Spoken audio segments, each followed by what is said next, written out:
Welcome back, everybody. It is Wednesday, October 28th. We are 6 days away from the elections taking place on November 3rd. This is going to be our official 6-day out Senate election prediction video. I want to reiterate again something that we've managed to point out throughout our last couple of election prediction videos, whether it's presidential or Senate, and that is that pretty much at this point, whatever these results are that we come up with, I'm not saying they're absolute, but I mean, that's your best guess, is it not? And I mean, at this point, if you're a candidate who is falling pretty far behind or is marginally ahead even, this is pretty much what it's going to be. I'm afraid to say, because 6 days away with 70 million ballots having already been cast, it is not exactly time to be splitting hairs here. And I think the campaigning in these races has largely been completed, and it is now just last minute ad buys and making sure that the candidate itself does not make any boneheaded gaffes or anything of that nature. So I mean, this is it. This is the home stretch. Just 6 more days, as I said, and let's get into it. This is, again, our 6-day Senate election prediction video, starting in the state of Alaska. Now, Al Gross and Dan Sullivan are locked in a compelling, but I wouldn't say exactly close Senate race here. Dan Sullivan, the incumbent Republican senator, I think is in a pretty strong position at this point to pull this out. I think something pretty strange would have to happen in order for Al Gross to come out on top at this point.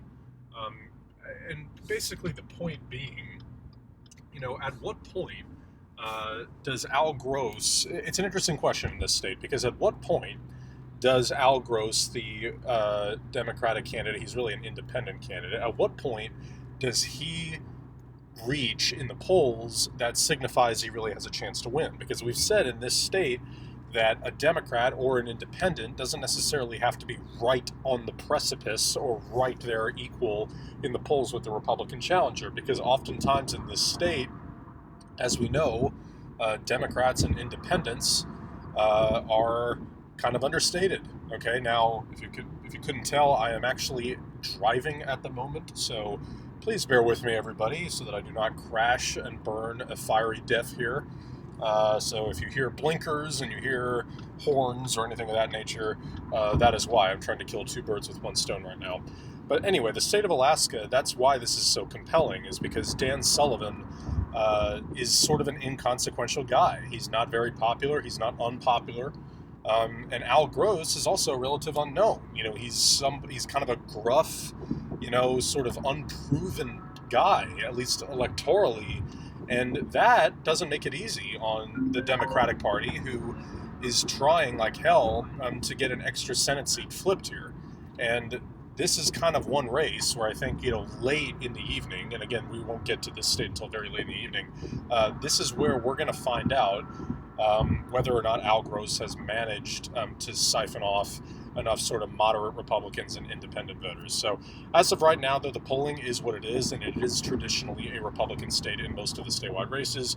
I still have this as a likely for Dan Sullivan. We know that Jeff Merkley will be just fine in Oregon. There's nothing to really talk about there, just as Jim Risch will not have anything to really worry about here in the state of Idaho. Now, in Arizona, we've talked at length about this race, and just last night we mentioned in both the presidential election prediction video and our Senate election prediction that the polls here were tightening, okay? And this was a state that I think the Democrats had been very, very optimistic about. They remain very optimistic about.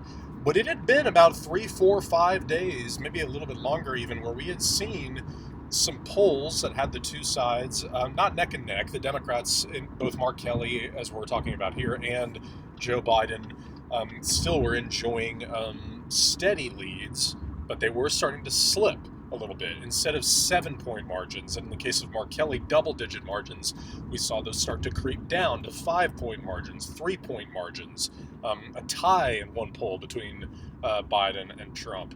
Now, again, the Democratic Party has led in this state throughout the election season, and they still maintain the polling average lead here. And in both cases, they're outside the margin of error, I believe. But the reality of the situation is the Republicans, like Martha McSally is so deeply unpopular in this state that I think it would be a genuine shock to see her defeat a candidate who obviously has better favorables, but is also tapping in to issues that really appeal to Arizona voters. We know that this is a state that is very passionate about gun control by and large, and who is better in this entire country to speak about the issues of gun control, at least on the Democratic Party side, than Mark Kelly, whose wife, Gabrielle Giffords, was a victim of gun violence, and her life has been turned upside down as a result of being shot in the head during that mass shooting in Tucson, Arizona.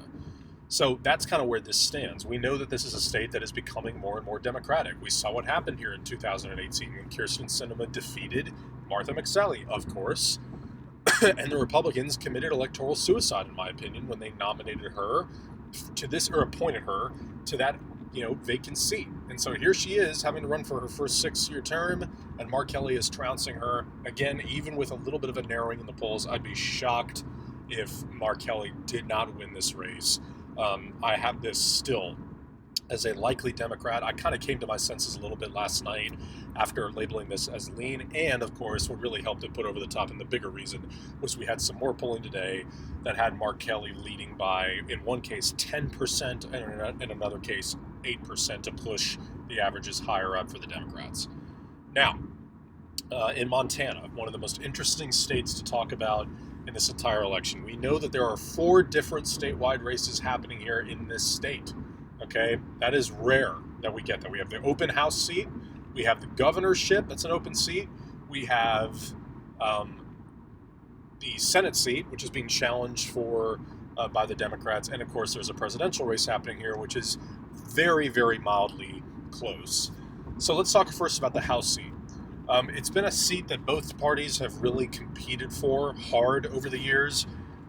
Right now, I think Kathleen Williams, the Democrat, has the narrow edge over Matt Rosendale, the Republican. Both have run for office before. Jon Tester, the Democratic senator from this state, has long heralded Kathleen Williams. And not just like they know each other personally from a young age, the two of them. It's not just like a party affiliation kind of thing. Kathleen Williams is someone that both parties have held in very high regard. Right now, she has a very narrow lead over Matt Rosendale. Matt Rosendale has not really been able to break through. Now, we have seen, including just yesterday, ties in this state in that House race several times over now, so that's obviously very interesting.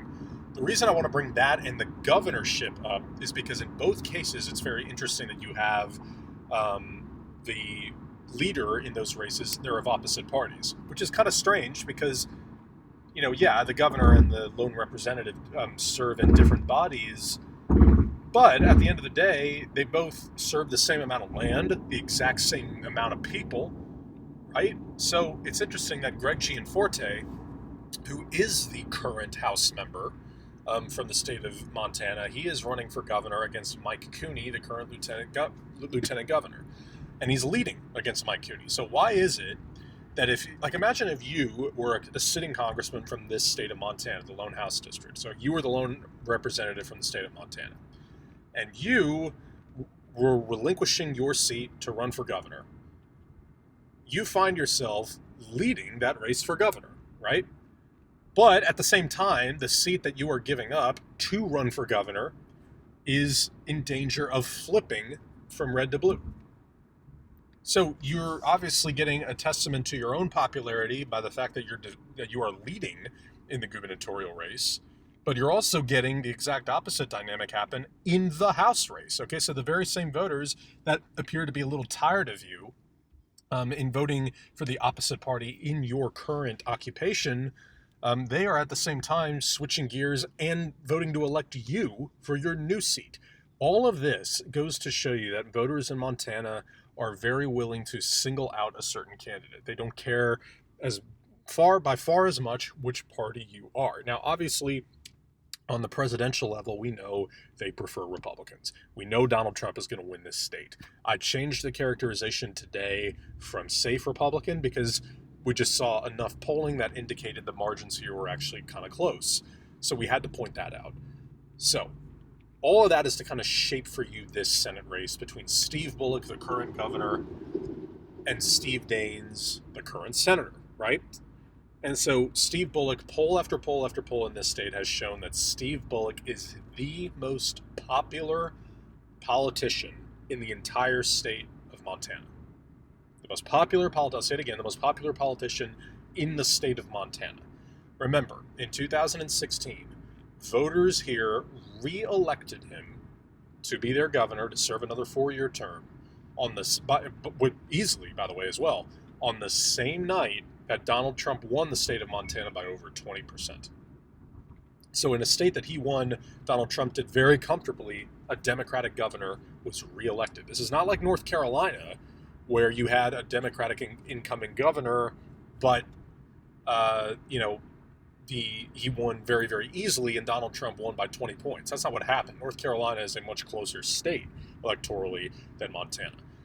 Steve Bullock got out to an early lead against Steve Daines. He got out to about a 6 to 7 point lead in the first couple of polls. That was really, really exciting for the Democratic Party because, as we knew, but back then, like 5 months ago, the Democrats were still kind of fishing out a map for themselves. They knew they had a very good shot in Colorado. They knew they wanted to pursue Susan Collins in Maine. They knew they had a good candidate in Arizona, but they weren't sure yet about what they would potentially field in Montana, in Iowa, in North Carolina, in South Carolina. They weren't really sure of all those dynamics. So to me, the state of Montana is still a very, very important piece to the Democratic Party's potential majority here. Now, Steve Daines was able to retake the lead against Steve Bullock, and rather swiftly, too. He narrowed that race up very quickly, and then in a blink was able to flip it and take several, not commanding leads, but consistent leads. 3 points, 5 points, in one case, even 9 points, I believe, in an Emerson poll. Now, we do know that Emerson, along with Rasmussen and Trafalgar Group, are among the most right-leaning pollsters, so we have to take them with a little bit of a grain of salt, but they're still reputable nonetheless, okay? Now, Steve Bullock has since recovered a little bit. A poll just today had Steve Bullock ahead by 1%.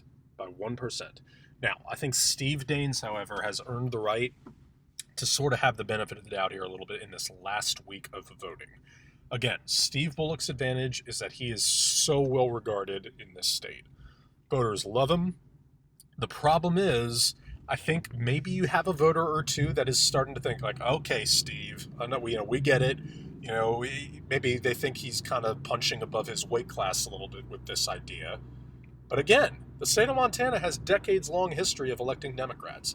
The only thing is, because of a 1-point win for Steve Bullock in this poll, I can't quite say I'm on board with him winning this race just yet. Again, if he wins, I'm not even going to be remotely surprised. Okay, but I do expect him to peter out right around 48, potentially 49%. Again, he could win. Steve Daines has to get the majority in this state to win. If he doesn't, he's in trouble. Wyoming is going to be safe. Now in Colorado, this has sort of become almost an uninteresting state altogether on the senatorial level because, for a long time, this was one of those states that the Democrats, were pretty convinced that they had a very good shot of flipping.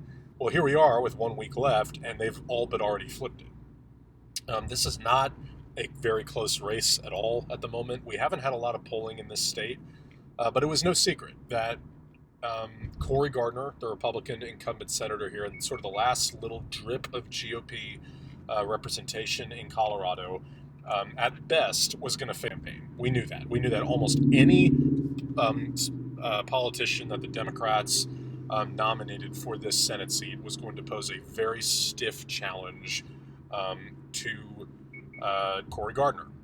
Further complicating things for Cory Gardner, he is going up against the single best candidate the Democrats could have fielded for this Senate race, and that is John Hickenlooper.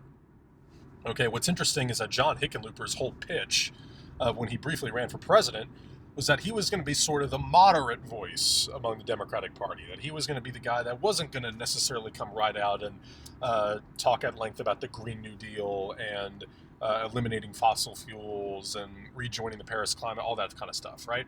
and new tax policies and all that. He was sort of the moderating influence. We remember that little bit in one of the early presidential debates, even before the primaries, where he and Bernie Sanders had a little conversation where he was saying that Bernie's ideas were just a little too far to the left, a little too liberal for certain voters.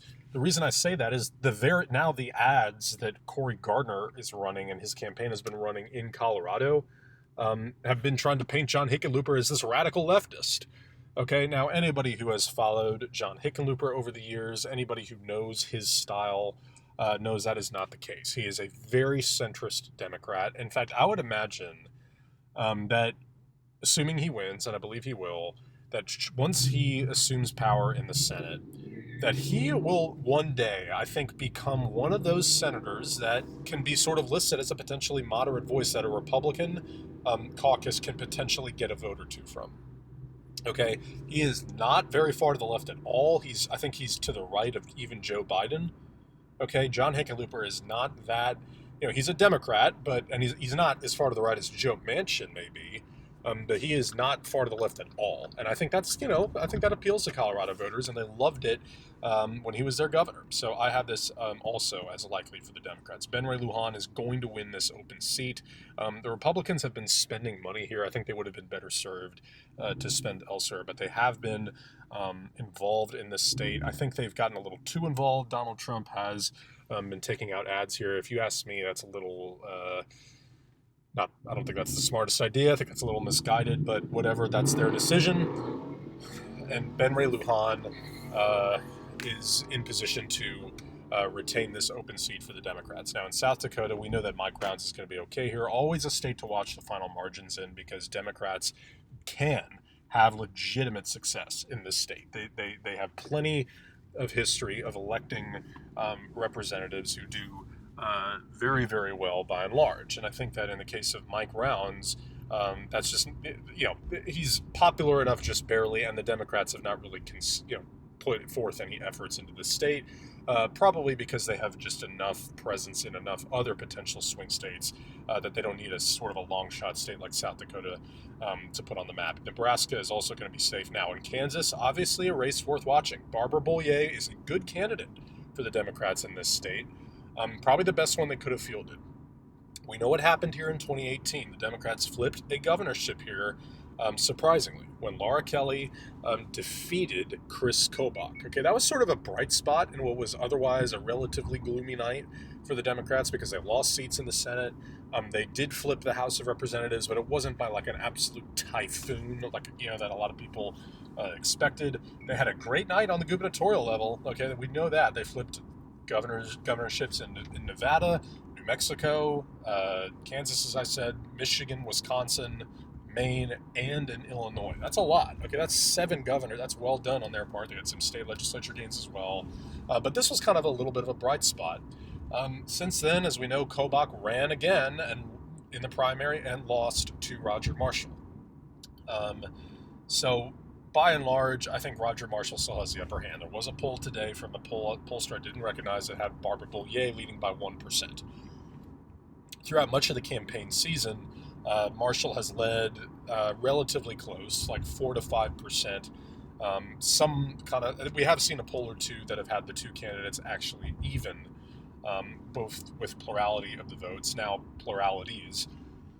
Now, Barbara Bollier has managed to successfully outraise Roger Marshall, and significantly. Okay, now, are we really expecting, though, that the Democrats are going to be able to flip a Senate seat and a governorship here in only 2 years and make that big, inroads in this state? I can't really say that I do. So because of that poll today, I'm going to take this down one notch from likely to lean, because I do think I've been a little hard on Barbara Bollier.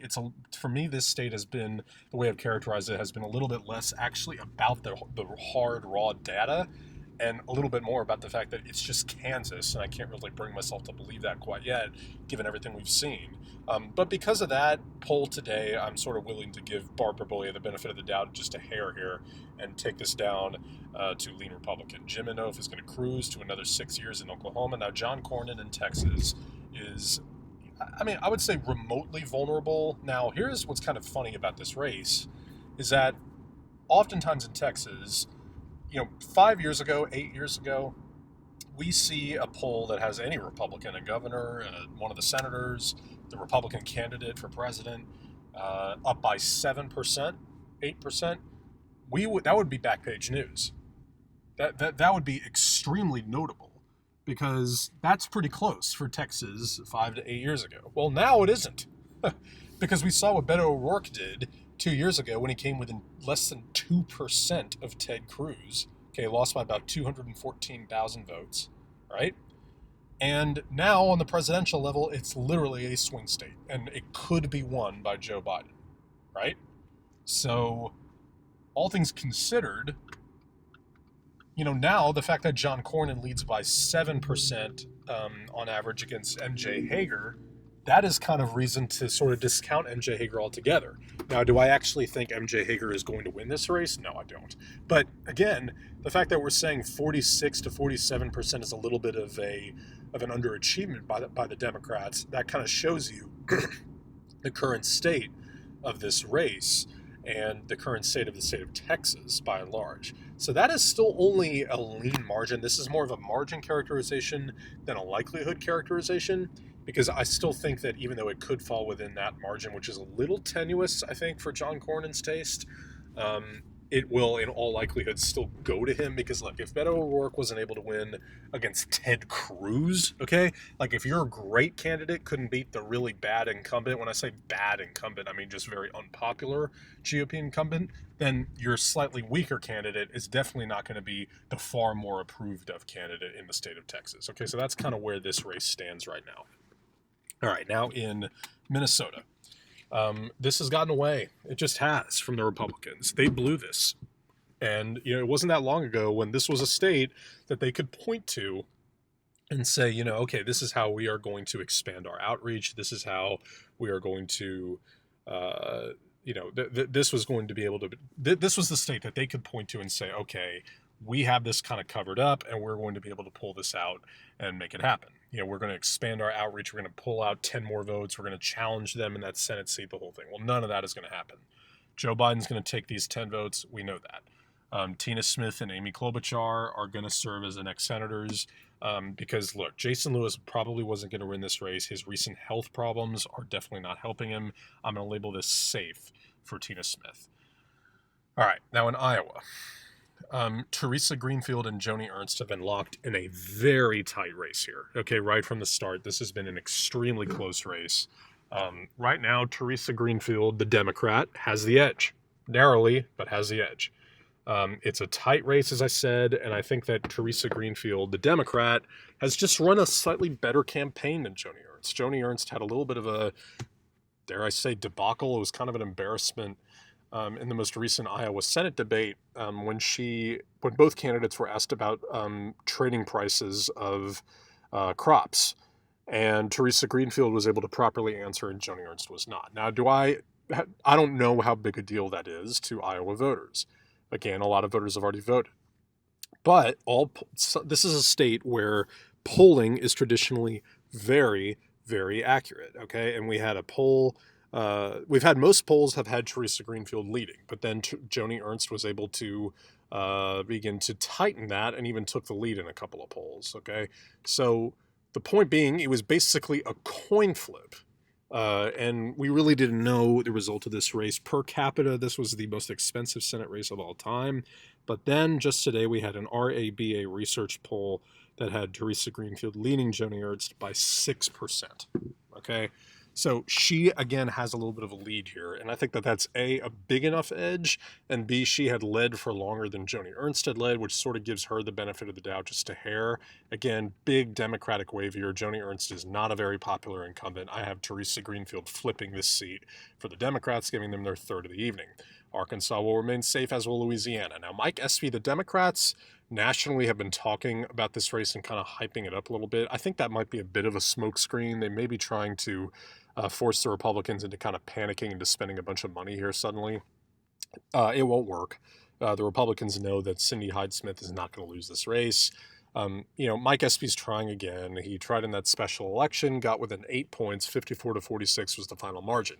Keep in mind that back then Cindy Hyde-Smith was a far weaker candidate when she didn't have the incumbency advantage and had only recently before that had been heard making some racially incendiary comments. Okay, so if that wasn't going to be able to move the needle enough for Mike Espy that time, I don't really see why it would be this time. The only thing he has going for him here is turnout is very, very high in this election, as we know, and African American turnout is going to be very high, and of course Mississippi is the highest minority population state in the country. Okay, so I'm still labeling this lean for Cindy Hyde-Smith, probably more as a likelihood characterization, because the margin probably will end up being in the lean category. Alabama is also going to be likely. Doug Jones, the Democrat, he is on his way out. I think he knows that. Tommy Tuberville is, this is Alabama, okay? And because Doug Jones was able to win in that special election against Roy Moore, doesn't really mean a whole lot. The Democrats rented this seat for a couple of years. And I think also, just from a psychological perspective, that was a big win for the Democrats, and knowing that someone like Roy Moore, who had been credibly accused of some pretty heinous things, was a bridge too far. So only this time, Tommy Tuberville, while he may not be the world's most robust candidate himself, given that he's never held elected office, he's not a veteran, the whole thing, he's just a football coach, that pretty much solidifies that this will go their way. Georgia. All right. This is such a fascinating state here all of a sudden. Earlier today, I characterized the state of Georgia and its 16 electoral votes as tilt Democrat. On the senatorial level, we got two races here. Jon Ossoff is running neck and neck with David Perdue. He has closed that gap. He is in a virtual tie with David Perdue. Okay? And David Perdue's most recent little gaffe, where he did the intentional mispronunciation of Kamala Harris's name, he blew that. It's hurting him. Let's look at these polls released today. Okay, Jon Ossoff, +1, +2, +3. These are Monmouth University polls, very credible pollsters. Then a civics poll, +6. Okay, University of Georgia poll, +1. YouGov, David Perdue, +1. Landmark Communications, Perdue, +5. And then Opinion Insight, a tie. So very, very, very close. I think that Georgia, though, at the end of the day, just has a very, very, very slight Republican tilt to it. Very slight Republican tilt. And to me, Jon Ossoff is working against it a little bit here in that he's kind of in the wrong state. Like, this state sort of screams, at least for the Democrat, it just screams for a young, progressive, minority candidate who can appeal to, a population that's very, very high minority population. Barack Obama obviously appealed to them a lot. So Jon Ossoff doesn't fit in quite as well in his own state. He ran for the House unsuccessfully. That was part of the most expensive House race in U.S. history. But look, the polls have tightened here so much that I would not be surprised if Jon Ossoff pulls this out. I'm still going to label it tilt for David Perdue. However, on the state Senate special election, what I just said does apply to Raphael Warnock. Raphael Warnock has surged into the lead ahead of both Doug Collins and Kelly Loeffler. For the longest time, I expected both Doug Collins and Kelly Loeffler to advance to the runoff in January, and that Doug Collins, the current representative, would be able to defeat Kelly Loeffler. Well, right now, Raphael Warnock is the one to beat at the moment. We saw a poll yesterday that had him up by 25 points in the jungle system. 25 points, which is even more than the two Republican candidates' vote shares added together. Okay? We've also seen hypothetical matchups between him and Collins and him and Loeffler, which of course is going to happen once he and one of the two Republicans advance to the runoff. And it has him ahead by 9%, 11%, 7%, big leads. Okay? And so I'm changing this characterization. This is lean Democrat right now. Think about how quickly this has changed. Only a few weeks ago, maybe like 6 weeks ago, we weren't even talking about this race. It was safe because, again, we just expected both Doug Collins and Kelly Loeffler to move on. It's now lean Democrat. Think about that. That's their fourth flip of the evening. Jamie Harrison, he is close against Lindsey Graham. He is very close. This is, again, should Lindsey Graham retire in the near future or whatever it may be, this is probably easily the closest and most competitive race of his political career. At East Carolina University poll today had Graham leading by 2%. A Data for Progress poll yesterday had them tied. Starboard Communications had Graham up by 9%, but that's a little bit of a one-off. I had never heard of that pollster, and again, the margins are not that big. We know that. Morning Consult, Harrison +2. Brilliant Corners Research and Strategies, Harrison +2. Now, the New York Times' most recent poll had Graham up by 6. So we've seen the higher-rated pollsters, apart from Morning Consult and East Carolina University. Again, universities are very highly regarded pollsters, give Graham the win. And again, he sort of has the benefit of the doubt in this state. To me, this is more of a likelihood characterization. I'm labeling it lean. It could end up being a tilt margin. I think it'll end up being lean, like right on the cusp for Lindsey Graham. I think he will end up winning by 4 to 5%, maybe just a little bit bigger, maybe 6%. I think Jamie Harrison has run such a great race with the amount of fundraising he has been able to develop, and I imagine that this race will end up around 54-46, 53-47, somewhere in that range. Bill Hagerty will survive in Tennessee. Now, Cal Cunningham, I think, has been able to survive his own mistakes here. That scandal kind of broke at the right time for him. It was late in the campaign season, and I think he was far enough ahead of Thom Tillis. And at the same time, basically right when that announcement or when that story broke, it was announced that Thom Tillis had tested positive for COVID-19. And so that sort of compromised his ability to try to respond to Cunningham and begin to campaign a little bit more in a pointed direction in the face of those scandals. But since then, Cal Cunningham, his lead has shrunk a little bit, but it's still a pretty steady lead, and it's still a pretty strong lead. I think Thom Tillis is very, very much in danger here. Roy Cooper, the incumbent Democratic governor, I think is helping both Cunningham and Biden because voters are very enthusiastic about Cooper. He has endorsed both Joe Biden and Cal Cunningham. There are also 2 races right on the border with South Carolina in the House that are going to be very competitive and I would expect would flip from red to blue. So keep an eye on this state in the Senate. Right now, I still have this labeled as a tilt for the Democrats. This is kind of one of those original core 4 that we've talked about a lot. Arizona, Colorado, North Carolina, Maine. Dick Durbin is going to be just fine. We know that. In Illinois, Mitch McConnell will probably survive about a half hour of serious counting. Shelley Moore Capito will win in West Virginia, and Mark Warner will defeat Daniel Gade easily in Virginia. Now, obviously, I still maintain you definitely need to pay attention to West Virginia in the coming months because Joe Manchin, the Democrat there, could retire. And if he does, there will be an election there in 2022 and not 2024. And that could really mess up a potential Democratic majority because if they have to defend 2 very competitive seats, the other being Maggie Hassan up here in New Hampshire, that could spell trouble for them. Now, in Michigan, I've said before that I think a little too much is being made of this race in terms of how competitive it truly is between John James and Gary Peters. Gary Peters, the incumbent Democrat, I imagine is going to pull this out and be just fine. He is the more popular politician. John James lost only 2 years ago, okay? It was relatively close. He got 45.7% of the vote against Debbie Stabenow.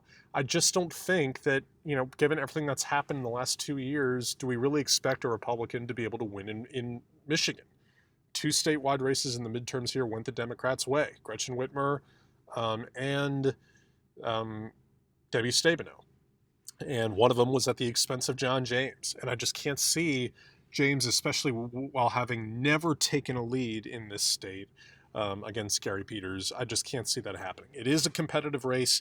I'm going to label this lean because I do think that there's a little bit more enthusiasm in that state amongst Republicans about John James that I'm giving him credit for. And there's definitely going to be a little while where I think James is going to be running up the score a little bit, maybe because sometimes in Michigan we've grown accustomed to there being a high propensity of some of the rural and Republican counties get counted first sometimes, so we definitely need to watch out for that.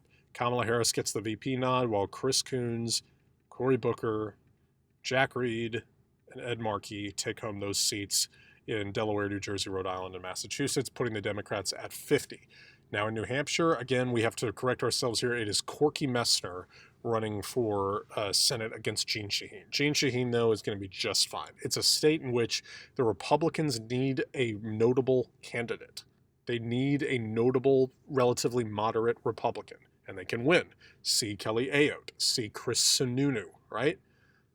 Well, Corky Messner obviously isn't really working out that well because polling has been so consistent for both Joe Biden and Jeanne Shaheen. And remember, the way I kind of see this is any state that voted for Hillary Clinton 4 years ago, again, big Republican wave here, as evidenced by the fact that they took all three branches of government, and one of the leaders of the three branches of government was Donald Trump. So, that to me solidifies that unless you're absolutely the perfect candidate, I don't see how Corky Messner or John James or anyone really like that is going to be able to win these races. And again, lastly, the clock has just run out on Susan Collins. There was another poll today that had Sarah Gideon up by 4%. We said throughout the election season, just wait on this race. Just have some patience if you're a Republican and is, hoping to support Susan Collins. Just wait this one out because eventually she will recover. She will turn this thing around and she will put herself in position to earn another 6 years. That hasn't happened. There are 6 days left. She has never once led throughout the entire campaign season. She's kept it close. She'll get over 45%. Voters still have a lot of respect for her, even though her approvals are very low. She did get an endorsement from Joe Lieberman, a Democrat, but as of now, the polling is the polling. I still have this as lean for Sarah Gideon and the Democrats, giving them 6 flips on the evening: Arizona, Colorado, Iowa, North Carolina, Georgia special, and Maine, while coming up just short in the general election in Georgia and Montana, and relatively close in Texas, Kansas, Alaska, and South Carolina. So let's go through all the winners as we always do for you here. We got Dan Sullivan winning in Alaska. We got Jeff Merkley winning in Oregon, Jim Risch in Idaho, Steve Daines narrowly outlasts Steve Bullock in Montana, Mike Enzi in Wyoming, John Hickenlooper in Colorado, and Ben Ray Lujan in New Mexico. Mike Rounds wins in South Dakota, Ben Sass in Nebraska, Barbara Bollier comes up just short against Roger Marshall in Kansas, Jim Inhofe cruises to another 6 years in Oklahoma, and John Cornyn wins in Texas. Tina Smith wins in Minnesota, while Teresa Greenfield wins a nail-biter against Joni Ernst. Tom Cotton wins, and Bill Cassidy wins in Arkansas and Louisiana. In Mississippi, Cindy Hyde-Smith defeats Mike Espy. Tommy Tuberville defeats Democratic incumbent Doug Jones. David Perdue barely survives against Jon Ossoff, and Raphael Warnock storms ahead and defeats, in all likelihood, Doug Collins in the January runoff. Lindsey Graham survives against Jamie Harrison, while Bill Haggerty easily wins in Tennessee. Cal Cunningham overcomes himself and his scandals in North Carolina. Dick Durbin, of course, part of the Democratic leadership, wins in Illinois. Mitch McConnell, now the minority leader, wins in Kentucky. Shelley Moore Capito wins in West Virginia, and Mark Warner defeats Daniel Gade in Virginia. Gary Peters is able to survive and win against John James in Michigan, while Chris Coons, Cory Booker, Jack Reed, and Ed Markey win in Delaware, New Jersey, Rhode Island, Massachusetts. And lastly, Sarah Gideon is able to unseat Susan Collins, giving the Democrats 52 seats to the Republicans 48. So thank you guys so much for watching this video. Please hit the subscribe button down below, as well as the like button. Comment down in the comments section below. Hit me up with any corrections, comments, concerns, questions, whatever you may have. I'll be sure to point those out and answer them as best I can for you. So there you go. There's our 6-day map. Thank you guys again so much for watching, and I'll see you in November.